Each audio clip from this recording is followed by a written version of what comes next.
वीरांगना रानी दुर्गावती के बलिदान दिवस पर जबलपुर में आयोजित राज्य स्तरीय कार्यक्रम में मुख्यमंत्री डॉक्टर मोहन यादव ने कई बड़ी घोषणाएं की। मुख्यमंत्री ने कहा कि प्रदेश सरकार जबलपुर के डूमना एयरपोर्ट का नाम वीरांगना रानी दुर्गावती के नाम पर रखने का प्रस्ताव केंद्र सरकार को भेजेगी। साथ ही उन्होंने जबलपुर में करीब 500 करोड़ रुपए की लागत से अत्याधुनिक चिड़ियाघर और वन्यजीव रेस्क्यू सेंटर विकसित किए जाने का भी ऐलान किया। बरगी स्थित नरई नाला में वीरांगना रानी दुर्गावती के समाधि स्थल पर आयोजित बलिदान दिवस कार्यक्रम में मुख्यमंत्री डॉक्टर मोहन यादव ने प्रदेशवासियों की लंबे समय से चली आ रही मांग को लेकर बड़ा संकेत दिया। मुख्यमंत्री ने कहा कि जबलपुर एयरपोर्ट का नाम वीरांगना रानी दुर्गावती के नाम पर रखा जाना चाहिए और इसके लिए राज्य सरकार केंद्र सरकार को प्रस्ताव भेजेगी। मुख्यमंत्री ने कहा कि रानी दुर्गावती केवल मध्य प्रदेश की नहीं बल्कि पूरे देश की वीरता, आत्मसम्मान और राष्ट्रभक्ति की प्रतीक है। उनके नाम पर एयरपोर्ट होने से देश और दुनिया से आने वाले लोगों को उनके अदम्य साहस और बलिदान की प्रेरणा मिलेगी। मुख्यमंत्री ने कार्यक्रम में एक और महत्वपूर्ण घोषणा करते हुए कहा कि जबलपुर में रानी दुर्गावती के नाम पर लगभग 500 करोड़ रुपए की लागत से अत्याधुनिक चिड़ियाघर और वन्यजीव रेस्क्यू सेंटर विकसित किया जाएगा। यह परियोजना प्रदेश की प्रमुख पर्यटन और वन्यजीव संरक्षण योजनाओं में शामिल होगी। कार्यक्रम में मुख्यमंत्री ने किसानों के हित में भी बड़ी घोषणा की। उन्होंने कहा कि फसल ऋण चुकाने के लिए किसानों पर हर वर्ष 31 मार्च की समय सीमा का दबाव कम करने के प्रयास किए जाएंगे ताकि किसानों को राहत मिल सके। आज अमर शहीद रानी दुर्गावती के बलिदान दिवस के अवसर पर मंच पर विराजमान माननीय प्रदेश अध्यक्ष श्रीमान हेमंत खंडेलवाल जी, माननीय यहाँ के आपके पूर्व सांसद, हमारी सरकार के लोकप्रिय मंत्री श्रीमान राकेश सिंह जी, यहीं मंडला की हमारी नेता और सरकार की पीएचई मंत्री अभी गोंडी भाषा में अच्छे ढंग से बात रख रही थी, हमारी माननीय मंत्री संपतिया उइके जी, मंच पर विराजमान आपके अपने लोकप्रिय सांसद आशीष दुबे जी। इस अवसर पर एक और माननीय सांसद सुमित्रा वाल्मीकि जी, यहाँ के लोकप्रिय विधायक श्रीमान इंदु तिवारी जी, माननीय विधायक संतोष बरगड़े जी, माननीय विधायक अशोक रोहाणी जी, माननीय विधायक नीरज सिंह ठाकुर जी, माननीय जिला पंचायत के अध्यक्ष श्रीमती आशा मुकेश गोटिया जी, माननीय महापौर जगत बहादुर जी, जिला अध्यक्ष राजकुमार पटेल जी, ग्रामीण के जिला अध्यक्ष रत्नेश सोनकर जी, इस मंच पर विराजमान हमारे प्राधिकरण के अध्यक्ष संदीप जैन जी, उपाध्यक्ष प्रशांत केसरवानी जी, अखिलेश जैन जी, रिंकू विज जी, नगर निगम के अध्यक्ष सोनू वाचवानी जी, महामंत्री और महिला मोर्चा की अध्यक्षा सहित पूरा मंच जोरदार ताली बजा करके पूरे मंच का और अपना खुद का भी आज गौरवशाली दिवस में हम अपने आप को शामिल कर लें। रानी दुर्गावती, उनका नाम आते ही मां नर्मदा की पुत्री, अदम्य साहस, अद्वितीय पराक्रम और अटल स्वाभिमानी नारी शक्ति का साक्षात जगदम्बा भवानी का स्वरूप किसी में देखना हो तो रणचंडी थी, वो वीर वीरांगना की रानी थी। और क्या रानी दुर्गावती का जीवन काल, अकबर जैसे उस समय के अलग टाइप के बहुत बड़े राजा से एक बार नहीं 3-3 बार मार मार करके धूल चटाती हुई, जो सच कह रहे थे राकेश सिंह जी, 51 युद्धों में जिसने विजय पाई। जोरदार अभिनंदन करें रानी दुर्गावती का। हमारे लिए सौभाग्य की बात है, इस गोंडवाना और इस महाकौशल बेल्ट के अंदर रानी, हमारे तो छत्तीसगढ़ के आधार पर छत्तीसगढ़ की पहचान है, लेकिन छत्तीसगढ़ के बजाय 52 गढ़ जिसके थे, जोरदार अभिनंदन करो। पूरे क्षेत्र के अंदर मालवा के यहां से चालू होकर के छत्तीसगढ़ तक, इधर से लेके उधर तक, और शासनकर्ता में भी, यद्यपि जल्दी उनके पति का निधन हो गया, लेकिन 5 साल के बेटे को सिंहासन पे बिठा करके 15 साल तक अपनी प्रजा की जो सेवा की है, और सेवा करने में वो सारे कीर्तिमान बनाए। खेती अच्छी कैसी होना चाहिए, पानी का प्रबंधन आज भी वो सच में बताते हैं कि नर्मदा जी के किनारे के साथ साथ हमारे अपने जल रचनाओं का खुद का काम होना चाहिए और पवित्रता के बलबूते पे शासनकर्ता के नाते होना चाहिए।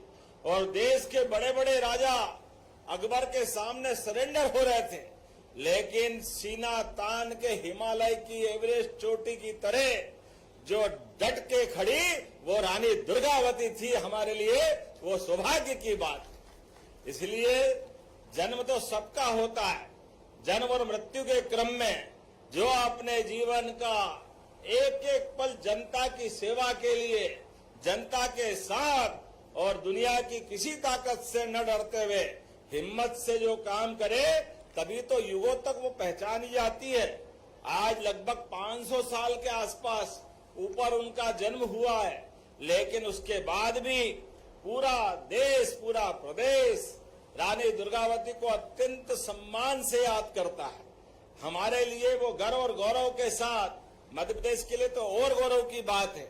ऐसे में जब हमने अपनी सरकार के माध्यम से सरकार बनाई, मुझे इस बात की प्रसन्नता है, हमारी पहली कैबिनेट अगर कहीं हुई है तो जबलपुर में रानी दुर्गावती को समर्पित करते हुई है। यह हमारे लिए सौभाग्य की बात है। उनके आशीर्वाद से जन कल्याणकारी कामों के लिए हम लोग आगे बढ़े। उनकी एक राजधानी संग्रामपुर भी थी, हमने दूसरी कैबिनेट संग्रामपुर में भी की। और अभी मदन महल के आसपास पूरा रानी का अपना 100 करोड़ की लागत से उनका वो गौरवशाली इतिहास को जीवंत करते हुए उनके जीवन के विविध पक्षों को दिखाने के लिए 100 करोड़ की लागत से वो एक नया संस्थान बन रहा। बहुत जल्दी भी उसका लोकार्पण होने वाला, जिसके माध्यम से आने वाली पीढ़ियां, हमारे बच्चे, हमारे बाहर के लोग आकर के रानी दुर्गावती के उस गौरवशाली इतिहास को जानेंगे, समझेंगे। मैं यशस्वी प्रधानमंत्री के लिए जोरदार अभिनंदन करें माननीय नरेंद्र मोदी जी के लिए, जिनने ऐसे विरासत से विकास के अभियान में ऐसे सभी महान महान हमारे अपने स्वाधीनता सेनानी, महान शासक, उनको विरासत से याद करते हुए शासन के लिए मान सम्मान के साथ उनका अलग प्रकार का इतिहास जनता के सामने सही रूप में जाए, ऐसा अभियान चलाया। इसलिए रानी दुर्गावती के लिए जब मैं आपके माध्यम से देखता हूं तो गौड़ साम्राज्य के 23,000 गांव तब समृद्धि के स्वर्णिम केंद्र बन गए।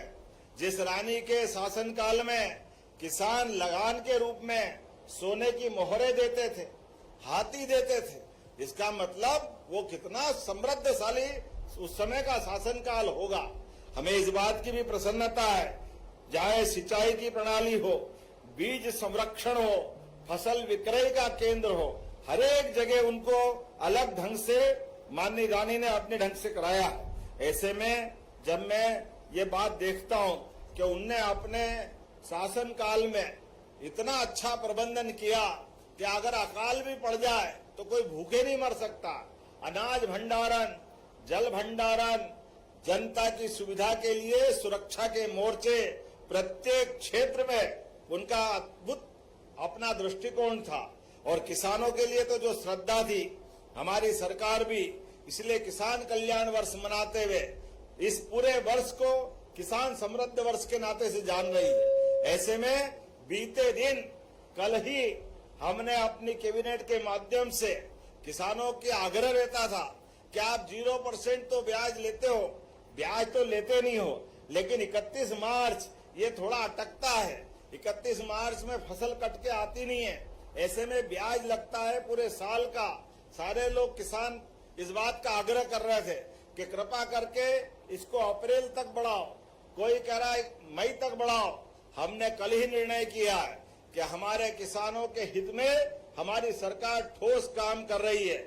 इसलिए हमने निर्णय किया है कि अब आप 1 साल के लिए आप जब से लोन लोगे तब से अगली डेट, मान लो 30 जून को ले रहे हो तो अगले साल 30 जून तक भरने का आपका पूरा साल गिनाएगा। अब 31 मार्च का झंझट खत्म हो जाएगा, किसानों को ये समृद्धि का नया मौका आएगा।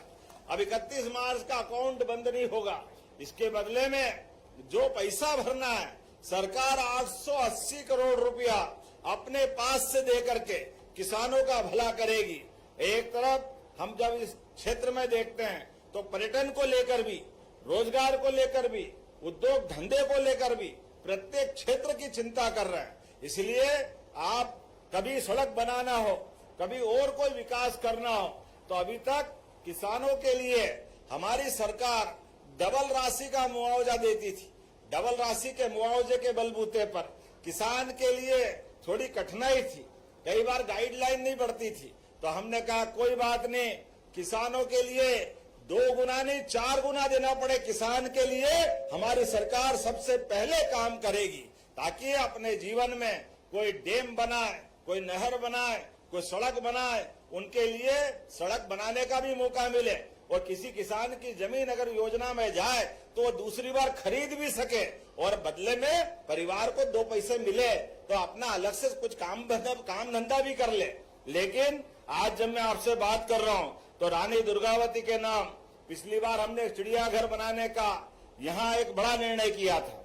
लगभग 500 करोड़ की लागत से एक बड़ा समृद्ध चिड़ियाघर बन रहा है। वैसे में यहाँ रेस्क्यू सेंटर भी बना रहे हैं और उसके साथ ही साथ 35वीं बटालियन मंडला का नाम हमने रानी दुर्गावती पे रखा था, जो हमारा अपना रानी दुर्गावती की प्रतिबद्धता है। इस नाले के उधर मंडला और नाले के इधर जबलपुर, ये नौरई का नाला, एक तरह से वो 2 सौगात के लिए जोरदार ताली बजाओ हमारी 35वीं बटालियन के लिए।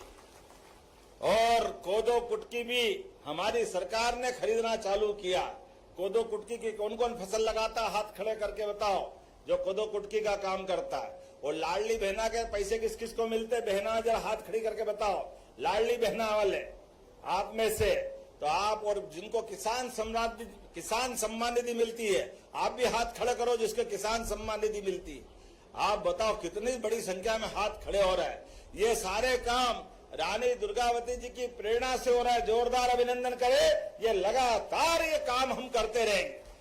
विकास के मामले में भी हमारी सरकार के पास कोई कमी नहीं है और जनता के दिलों से जुड़ी हुई योजनाओं के लिए भी धनराशि देने में हमारी सरकार कभी पीछे हटने वाली नहीं है। अब मैं आपके बीच में से जो एक और बात आई कि रानी दुर्गावती के नाम पर जबलपुर एयरपोर्ट का नाम भी आपने कहा रानी दुर्गावती के नाम पे रखने की बात आई। रखना चाहिए क्या रानी दुर्गावती का नाम एयरपोर्ट पे?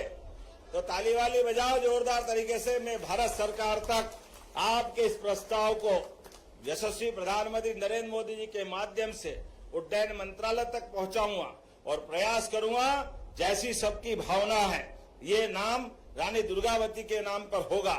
हमारा सबका प्रयास है।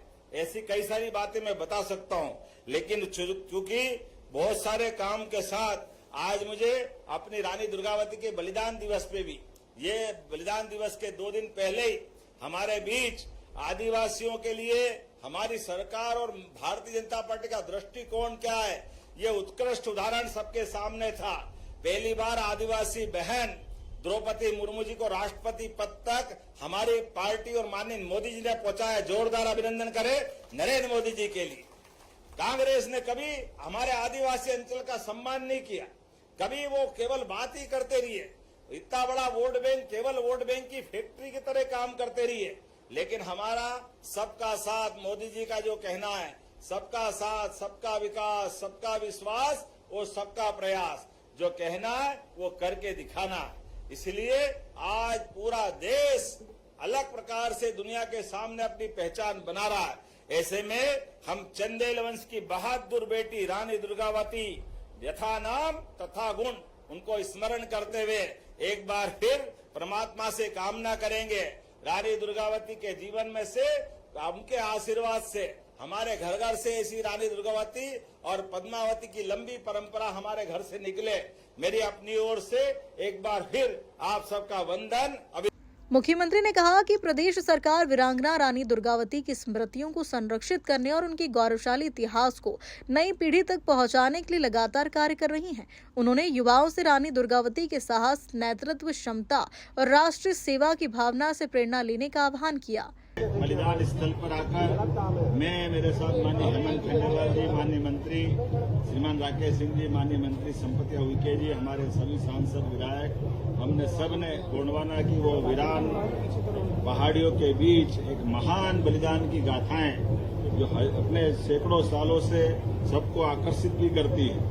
मैं अपनी ओर से, मध्य प्रदेश सरकार की ओर से रानी दुर्गावती के उस बलिदान को स्मरण कर रहा हूं और हमारी सरकार ने जबलपुर, संग्रामपुर ऐसे कई स्थानों पर रानी दुर्गावती के नाम पर कैबिनेट करते हुए रानी दुर्गावती के उस अप्रतिम योगदान को स्मरण किया है। साथ ही साथ कोदो कुटकी से लगा करके यहाँ भविष्य में जू बनने वाला उसका नामकरण भी किया। जबलपुर के अंदर के बड़े फ्लाईओवर का नाम भी रानी दुर्गावती पे किया है।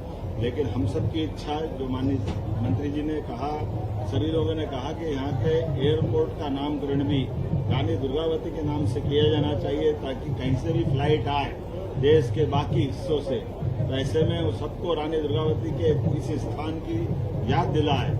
ऐसे में हमारी सरकार रानी दुर्गावती एयरपोर्ट बनाने के लिए अपनी रिकमेंडेशन भारत सरकार माननीय मोदी जी और उड्डयन मंत्री तक पहुंचाएगी। मेरी अपनी ओर से बधाई। वीरांगना रानी दुर्गावती के समाधि स्थल पर आयोजित बलिदान दिवस कार्यक्रम में कैबिनेट मंत्री राकेश सिंह, संपत उइके सहित बड़ी संख्या में स्थानीय जनप्रतिनिधि शामिल हुए।